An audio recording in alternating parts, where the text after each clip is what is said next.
Students, in this video we are going to understand the solution for the numerical problem number 23 from chapter 4 of capacitor and dielectrics from Newton ISC physics book. बच्चों, in this problem the question says that you have been given two variable capacitors. One is of 10 picofarad and another one is of 500 picofarad. So they are asking us what minimum and maximum capacitance can be obtained by combining these capacitors together. So let's try to understand how we should connect these two capacitors in order to get the minimum and maximum capacitances.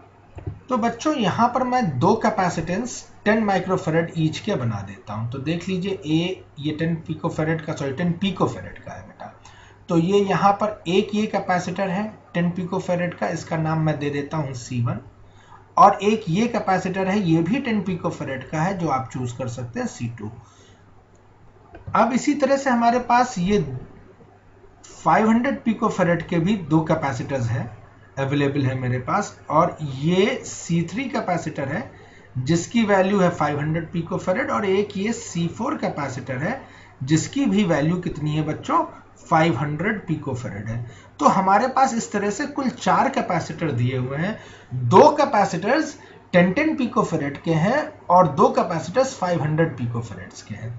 ठीक बच्चों, अब जरा सा फिर से मैं चाहूंगा कि आप थ्योरी के पार्ट को रिवाइज कीजिए। देखिए, अगर अभी तक आपने ये थ्योरी का ये video series and parallel combination of capacitors नहीं देखा है तो मैं फिर से सजेस्ट करूंगा कि टॉप राइट हैंड कॉर्नर पर क्लिक करो और वहां पर आई बटन में जाके series and parallel combination of capacitors का वीडियो को वॉच करिए।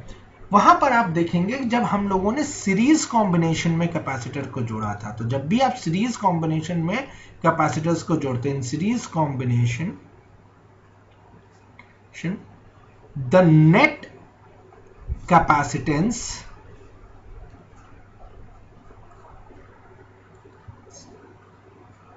डिक्रीजेस। तो जब कभी भी हम सीरीज में कैपेसिटर्स को जोड़ते हैं बच्चों, तो जो नेट कैपेसिटेंस है कैपेसिटर की वो क्या करती है, वो डिक्रीज करती है। सिमिलरली जब कभी भी हम पैरेलल में जोड़ते हैं, इन पैरेलल कॉम्बिनेशन, अगर मैं कैपेसिटर्स को पैरेलल में जोड़ रहा हूं तो देन नेट कैपेसिटेंस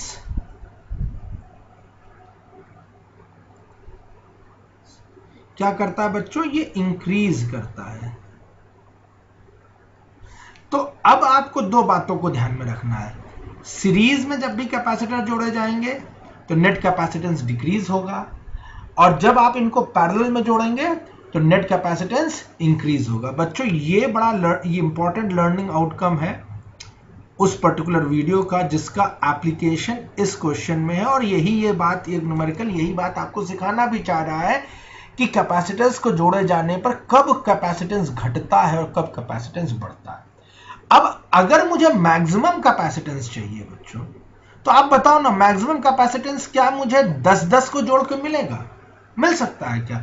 अब मेरे पास अगर 10 पिकोफेरेड के दो कैपेसिटर हैं तो मैं उनको, और एक 500 पिकोफेरेड के दो कैपेसिटर, तो किनको जोड़ के मैं सबसे ज्यादा से ज्यादा कैपेसिटेंस बढ़ा सकता हूं, वो है C3 और C4 को, यही सबसे मैक्सिमम है।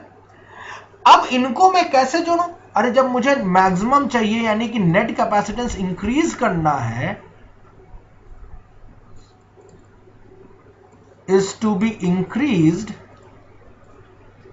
तो इनको कैसे जोड़ूं कि नेट कैपेसिटेंस इंक्रीज हो जाए?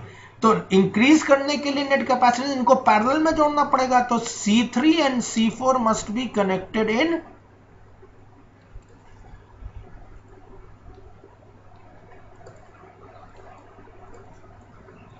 पैरेलल। और बच्चों पैरेलल में कनेक्ट करने पे CP क्या होता था, CP हो जाएगा दोनों का सम, that is C3 plus C4। किसको किसको कनेक्ट करना भैया, 500 पिकोफेरेड को कनेक्ट करना है दूसरे वाले 500 पिकोफेरेड के साथ। तो नेट कैपेसिटेंस इस सिचुएशन में बच्चों कितनी आ जाएगी, वो आ जाएगी 1000 पिकोफेरेड। और ये मैक्सिमम कैपेसिटेंस है जो कि आप ऑब्टेन कर सकते हो इन चारों कैपेसिटेंस की मदद से। आई होप आपको मेरी बात समझ में आ गई होगी यहां तक। अब बच्चों मुझे अगर नेट कैपेसिटेंस मिनिमम में चाहिए, कम से कम कैपेसिटेंस चाहिए, तो अब बताओ मैं कौन से कैपेसिटर्स को चूज करूं? क्या मैं C3 C4 के कॉम्बिनेशन या C3 को मैं चूज, C3 तो बड़ा कैपेसिटर, तो C3 C4 जैसे बड़े कैपेसिटर को चूज करूं कि जो छोटे हैं उनको चूज करूं कम कैपेसिटेंस पाने के लिए? जब मुझे कैपेसिटेंस घटाना है तो छोटों को मैं ऐड करूंगा। तो जितने कम से कम कैपेसिटर्स, कम वैल्यू के कैपेसिटर्स लूंगा, उतनी ही कम कैपेसिटेंस मुझे मिलेगी। तो out of these 4 I will be choosing C1 and C2। और बात कर रहे हो घटाने की, मिनिमम कैपेसिटेंस पर ऑब्टेन करने की, तो मिनिमम कैपेसिटेंस कब मिलेगा आपको? When capacitors are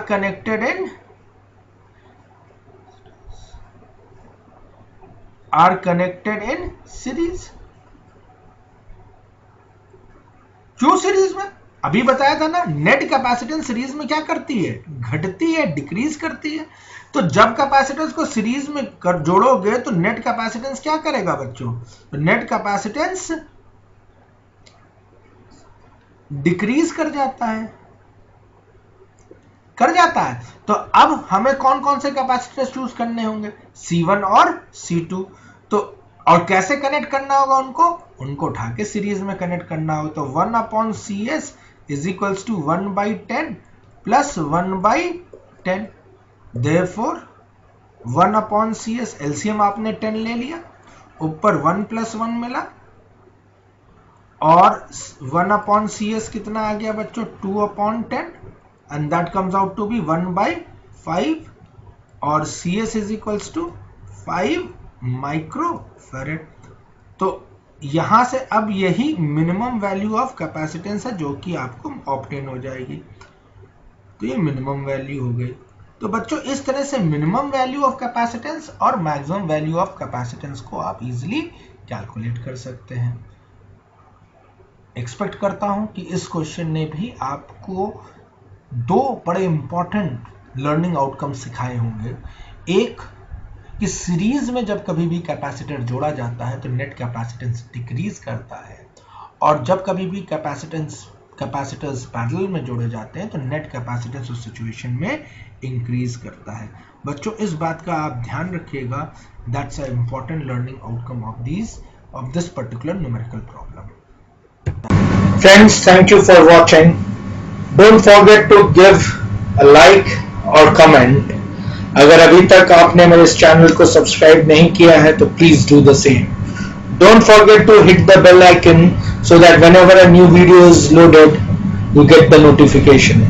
Take care, and we will meet back again with a new video and a new solution. Thank you, friends.